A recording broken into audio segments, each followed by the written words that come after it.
This is FYI News 13, brought to you by SSP TV and the Hazleton Standard Speaker. For your information, a local teen reaches out to a fire department in the area and helps them get some much-needed equipment. That story is next. This is FYI Weekend, and I'm Ken Kara. Thanks for joining us. Well, it's not every day that a teenager comes up with a project to help a volunteer fire company. But in this case, that's exactly what happened. FYI's Kulsum Khan has the story on how a 13-year-old has made a major difference.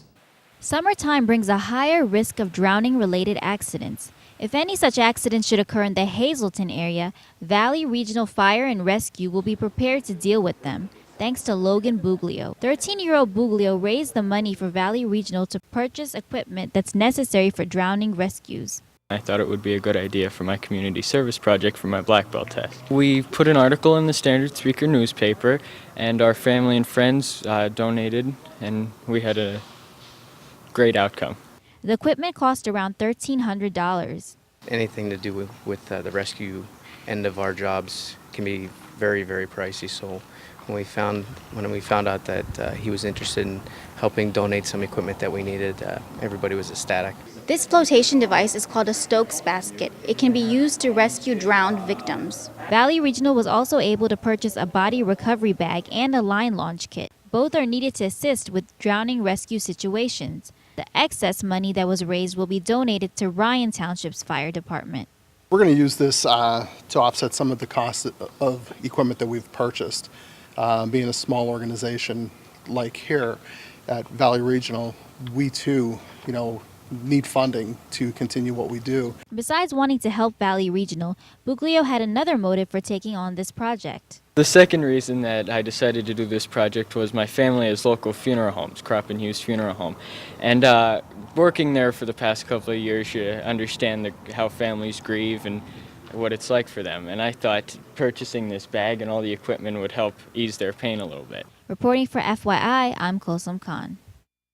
Thank you very much, Kulsum. And FYI was there as a former American Idol contestant, Keith London, gave a free concert for all of his fans at home at Community Park in Hazel Township. Arjanine Mazurkevich, who helped make the event possible through her nonprofit organization Making a Difference, talked with London about what comes next in his quest for success. And we're here on FYI Weekend in your community with Keith London. And, we had a very successful concert here tonight. You talked about and focused on what I believe is something that we don't talk about enough, and that's HIV and AIDS awareness. And from here, you are traveling across the country. We want to focus on your career from leaving Hazleton and moving on. Yeah, I'm going back to San Diego where I'm doing a covers album, which will be released around FunFest time. And yeah, I'm just doing that stuff. What about some of these other performances? I know you spoke during your concert that you'd like to spread the message more so people know about HIV and AIDS awareness. Yeah, I've been going around during the summer is gay prides all around the country. I've been going to a lot of them and doing a lot of that. So that's what's been keeping me busy, and it's great to have for them to have me at these events. I feel passionate about working with you because I believe you stay true to yourself. You stay true to your beliefs. They might not be popular to a lot of people out there. Here in Hazleton, I think it's something that needs to be talked about more and discussed. And I know that the community has really been responsive to your message and what you have done. So what have you heard? What has the response been to you? It's been pretty positive. Since the show, everyone's really, had my back. Hazleton has really stepped forward. And it's just good to, now that I have this and I could do events like this and I have a following that I could make awareness for, last year I could never do this. So I'm so happy to be able to bring something positive back to the area. So that's what American Idol has done for you. Any shows coming up that we should tell people you're going to be in this fall or winter? Not that I could say, but maybe, tune in to something. Who knows what channel? We'll find out. But okay. Yeah, maybe. You never know. All right, so you're headed where? Where am I headed? I don't know. I'm going all over. Boston? Boston. I'm going to New York for an audition. and then I'm going to back down to San Diego. All right. And then you're headed back here for Fun Fest weekend. We're working on having another concert. Right, yeah, Fun Fest weekend. I'm supposed to be in town. We're working out the details now, but I'm looking forward to it. Awesome. And we're going to work out something maybe that we can do another concert with you, right? Yeah, absolutely. All right, that's in the works. Again, Keith, thanks for coming back home and staying true to yourself. And you're watching us right here on FYI Weekend in Your Community. Janine will be back later in the show with more on who benefited from Keith's concert. Well, summertime is usually vacation time, so are you planning to pack anytime soon and head to a faraway destination? Or are you more likely to be planning a close-to-home trip? Recently, the Secretary of Pennsylvania's Department of Conservation and Natural Resources, also known as DCNR, was in our area to see the Greater Hazleton Rails to Trails project in person. Ellen Ferretti said visits to places like Rails to Trails are on the increase thanks to what many refer to as staycations. We're seeing an increase in not only in overnight stays, but just in people visiting their parks and forests. And, we are absolutely thrilled, and I should mention this, our parks and forests have a very large infrastructure, roads, buildings, everything else. When you go to a park, you expect to have restrooms and things like this, and they were crumbling. And we have a new initiative, thanks to Governor Corbett. It's called Enhance Penn's Woods. It's a new infusion of money into our parks and forests, so you'll see improvements everywhere. So yes, we are seeing more of them being used, and yes, we're putting more money into it to make it a really, really good experience for visitors and tourists. Bob Skulski, the executive director of the Greater Hazleton Civic Partnership, is confident that even more people will hit the trail once the current path connects to the Delaware-Lehigh National Heritage Corridor. It's very important. Right now we're looking at 35,000 to 40,000 visits a year. Once we have that connection made, we're going to go right through the center of Eckley. It's going to help out Eckley Miners Village. A lot more people are going to visit there. The people that are coming up from the Lehigh Gorge from as far away as Philadelphia and Wilkes-Barre will be coming up to Eckley and then coming into Hazleton. So it's very exciting to get this thing connected up. We have 6 miles done, got another 10 miles to go. It's always a struggle, but we're going to get it done. So if you are looking to get away without going far away, check out the Greater Hazleton Rails to Trails and the many state parks right here in Pennsylvania. And now from the desk of Cunningham Borough Council. Council will hold its regular meeting on Tuesday at 7 p.m. at the Cunningham Borough Building. We are going to take a break, but stay tuned because we have a very interesting story about a wrestling training center that just opened in our area. And when we come back, we have Puppies and Kittens Adopt Me from the Hazleton Animal Shelter is just around the corner. This is FYI News 13, brought to you by SSP TV and the Hazleton Standard Speaker.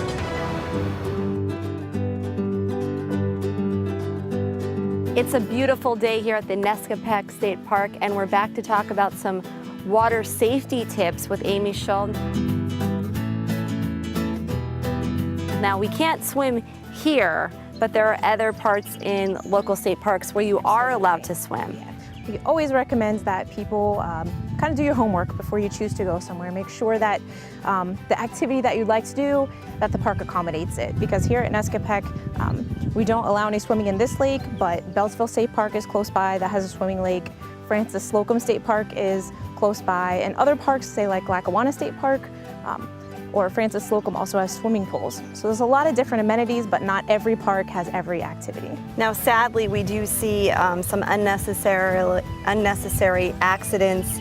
You see reports of drownings when children and, they go out and they go in these illegal areas to swim or to dive off of. And what is your advice for parents to know where their children are, and advice to teenagers who might be, enjoying Mother Nature, but they have to do it safely? Well, use common sense is probably the first thing that we can tell you. If it looks unsafe or you get an uneasy feeling, it probably is. Make sure that you tell someone where you're going and when you expect to be back. It's always a good idea if you're going outdoors somewhere, you're going boating, you're going fishing, even on a hike. Just tell someone where you're going and when you expect to be back. In some instances, in this park in particular, people like to fish, and then there's some areas you can wade when you fish. You want to be careful of underwater hazards. PFDs or life jackets aren't just for boating. You can wear them while you're fishing. It's a good idea to just be safe. Okay. You have some swimming safety tips also on your website? Yes, yeah, visit paparks.com. You can go to a lot of different areas and get that. Also, the Fish and Boat Commission is another one of our sister agencies that regulates fishing and boating in Pennsylvania, and they do a lot with water safety as well. So enjoy the outdoors, but do it safely. Again, you can visit any of the state parks, but we're here today at the Nescopec State Park, and thank you for joining us here on FYI in your community. Time now to check in with the FYI Weekend Community Calendar. If you're looking for good food and great entertainment, stop by the Good Shepherd Church Summer Festival this weekend. Enjoy mouth-watering favorites like meatballs, sausage and peppers, pierogies, potato pancakes, pulled pork, steak hoagies, chicken fingers, and more. Sounds like a weekend at my Nana's house, plus games, tricky trays, and live entertainment. So come out this weekend, Saturday from 2 until 9 and Sunday from noon until 7 at Good Shepherd Church on Route 309 in Drums. Wednesday night's Keith London concert was a benefit for AIDS and HIV awareness. Janine Mazurkevich talked with a representative from an organization that benefited from Keith's performance. And you're watching FYI in your community. We're here at the Keith London concert in Hazel Township Community Park, and we're talking about Caring Community, a nonprofit that really doesn't get the attention it deserves. It focuses on HIV and AIDS awareness, and we're here with Jennifer. And thank you so much for taking part in this benefit. Again, this is something that we need to discuss within our communities across the country and right here at home in Hazleton. Yes, and thank you for having us here. It's great to see somebody's, willing to step up and spread the word about this, because it's not going away. More people are infected every day, and it's something people need to hear about. So what does your organization, Caring Communities, actually do? What does the nonprofit do? We provide medical case management services for people with HIV and AIDS. We also provide Link to Care services, which means if somebody is newly diagnosed with HIV or has fallen out of medical care, we work with them to discover challenges and obstacles they're facing to get them back into care. Okay. So how do you actually contract HIV? Some people might not know. Oh, certainly, and people don't know, and it is sometimes there's a lot of misinformation out there. You can get it through breast milk, through blood, and through seminal fluid or vaginal fluids. Okay. And is it contagious? Some people might think if we're talking and I have AIDS or you have AIDS or vice versa, that you can actually get it. No, you can't get it through just casual contact. You can't sit on the toilet seat and get it.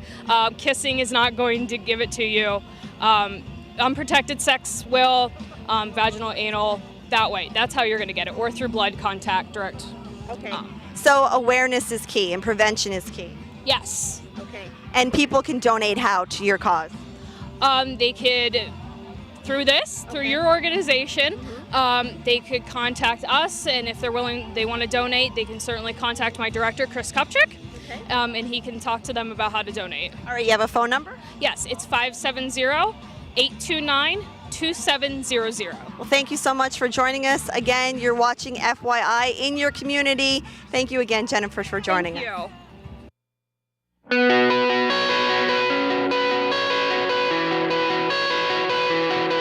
Hello again. Here I am at the Hazleton Animal Shelter with Sasha, who is a young Basenji mix that was just recently spayed and fully vaccinated. Sasha here is very friendly. She's a little bit shy at first with some strangers, but once she warms up to you, she's really inseparable. She might have some German Shepherd in her as well because of her color and her frame. Sasha is very affectionate and loving, especially once she gets to know you. She loves to be around people, to be petted and held. She also is very active and playful and has a great energy level. We think she would do very well on long walks and would probably do best in a yard that is fenced in and has enough room for her to run around and expel her energy. Being part Basenji, Sasha actually is very quiet and does not bark, which is one trait that your neighbors may certainly appreciate. Not only does Sasha have a wonderful personality and is very friendly and affectionate, but she's also currently spayed and up to date on all of her vaccinations and tested negative for both heartworm and Lyme disease. Now let's have a look at our cats. And here I am with Marcus. Marcus is an all-black domestic shorthair, and he's a very large adult cat, probably about 3 years old. Marcus is unique in that he came into us already neutered and declawed, so we believe he was definitely loved by somebody at some point. All we had to do was give him his vaccinations for rabies and distemper, and also test him for feline leukemia and FIV, for which he is of course negative.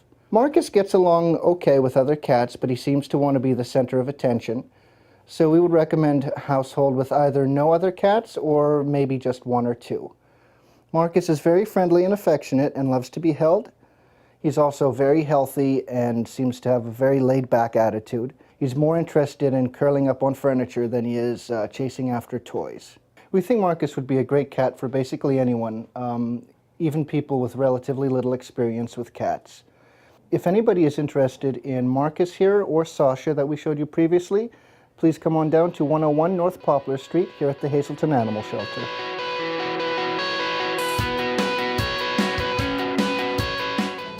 It's time for Movie Minute right here on News 13, your weekly look at what's playing at Regal Cinema 10 just outside the Laurel Mall. One new release this weekend, Dawn of the Planet of the Apes, rated PG-13. This follow-up to Rise of the Planet of the Apes concerns the next step in the genetically advanced primates' takeover of the world as a virus begins to wipe out the human race. Matt Reeves handles directing duties, with Gary Oldman and Jason Clarke headlining the human cast.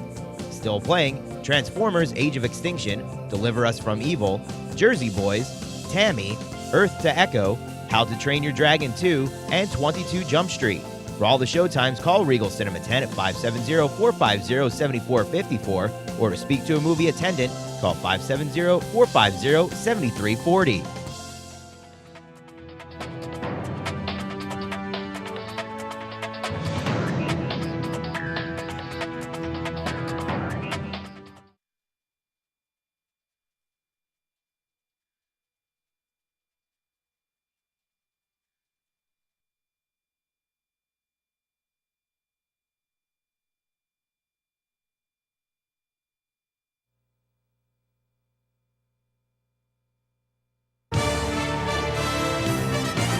This is FYI News 13 Sports.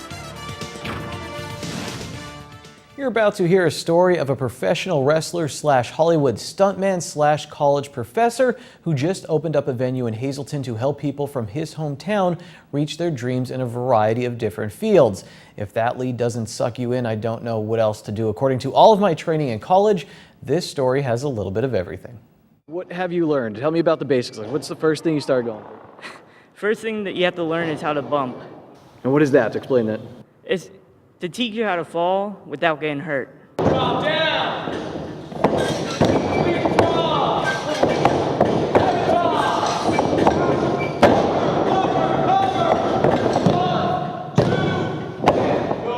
Falling without getting hurt is the first lesson you learn at the sanctuary, and that's the overall vision that former professional wrestler and current stuntman John Trotsky has for his training center, where he wants to help out more than just aspiring wrestlers. I want this to be a learning center and a place for people to kind of live their dreams too. That ring very easily behind me comes down and can slide underneath the ramp and the stage, so that creates a very cool runway-like thing for somebody that wants to do like a fashion show. Right across the street we have a weightlifting gym. I was thinking about doing like a bodybuilding competition in here. Trotsky wants to give back to the sport that gave him so much. Wrestling launched his stuntman career. He's worked on several movies, including The Wrestler, Noah, and Wolf of Wall Street, just to name a few. This all started as a dream of a wide-eyed kid from Northeast Pennsylvania. Since I was 5 years old, I wanted to be a professional wrestler. I saw WWE, it was WWF then, up at the Catholic Youth Center in Scranton, and it was something magical. It was one of the best. It was one of the best experiences of my childhood that I actually vividly remember. The superstars were just larger than life, and they sucked you into their moment. And again, the idea of being a grown adult and being able to play fight in a ring and have everybody sucked into your world it was something that was very appealing to me, especially at that age. In 1999, Trotsky started working with Extreme Championship Wrestling's ring crew and eventually started making the trip from NEPA to Tennessee for training. He saved a lot of gas money when he learned that the Wild Samoan Training Center was right in his backyard in Hazelton. After graduating from the school, he became a trainer himself, and then he got called to help train Mickey Rourke for his role in The Wrestler. I was more on the training end. After that, I did do stunt work on it, and I was the referee in the main event of the movie because Mickey wouldn't be able to remember all of the spots in the match necessarily, so I was there to help him along and make sure he would remember what's going on next. Also, there was one stunt in that match where he did a big dive over the top rope and I had to catch him, which, again, God bless him, he jumped over those ropes, which is a very high jump for anybody that wants to think just to try it out. I got a ring here and a crash pad. You could try it, and it's not as easy as you think. The stunt coordinator on The Wrestler took Trotsky under his wing, and that led to more work in movies. With his stuntman work, wrestling was put on the back burner for a while in Trotsky's life. I was kind of out of the wrestling business and really focused on stunts until I started training somebody. I just started training one student, and that student kind of inspired me to kind of get back into the wrestling business and kind of give back to the business that got me into stunts. But I was trying to teach this one student, which then led to me starting an advice column online. I called it The Angry Wrestling Vet, where eventually I gained about 10,000 followers on Facebook, all in the professional wrestling industry, who all wanted to learn more of the ins and outs and the real inside information of professional wrestling. From there, I decided to buy a building or a venue, or at least rent a venue. Now Trotsky is combining all of his passions into the Sanctuary, and his work in movies will help, thanks to the way professional wrestling has evolved. It's become a live-action stunt show, is really what it is nowadays. We don't hide the fact that it's choreographed, but the same way that you're going to go see Spider-Man up in New York on Broadway, you're going to go see a professional wrestling show for the same reason. You're going to go for the theatrics, and you're going to go to get sucked into the moment. Who knows who's going to get sucked up in the moment at the Sanctuary? Maybe the next heavyweight champion of the world. Trotsky is there to help everyone take flight. And the sky's the limit. Trotsky is also a professor at Penn State Hazleton. He teaches computer science and graphic design. Now, if you want to sign up for some wrestling training sessions at the Sanctuary, or if you are interested in putting on some kind of other show there, let John Trotsky know by reaching out to him on Facebook at facebook.com/sanctuarypa or calling him at 262-0636. Plus, the first wrestling show at the Sanctuary is this Sunday. Bell time is 3 p.m. and tickets are $5. You can get them at the door. So there will be more clips from this interview on our Facebook page in the coming days, but I wanted to share this soundbite with you right now. Trotsky did a Super Bowl commercial a few years back for Coke Zero with the Pittsburgh Steelers' Troy Polamalu. Here he talks about that experience. Now, taking the hit from Troy Polamalu, I mean, being a sports guy and that, what was that kind of like? I mean, it's a big NFL guy. Yeah, it hurt. What was it for? It was for a Coke Zero commercial on the Super Bowl. It was maybe 3 to 4 years ago. It was a spoof on the Mean Joe Green commercial. Yeah, and like they stole his Coke and they start running away, and there's a chubby little guy with a bald head. They shaved my head and shaved the bald spot onto my head, and then I got tackled. I got tackled more by the stunt double than I did by Troy, but there were scenes where Troy had to hit me, and it's, again, whether it was the stuntman or Troy, it hurt, you're landing on concrete running downhill, it's not a great experience. Again, I will upload more from that interview to facebook.com/FYNews13, so keep an eye out for that. That's the Sportscast for this weekend. FYI, we'll be right back. It's the weekend, and I love sitting at a high top, ordering some delicious apps and having a few beverages with my friends at Bottlenecks, where they have an awesome atmosphere with awesome food. Well, thank you for watching FYI Weekend. We will be back on Monday. We're always online at facebook.com/FYNews13 for breaking news and SSPTV.com for archived newscasts. We'll see you Monday. Until then, take it easy, everyone.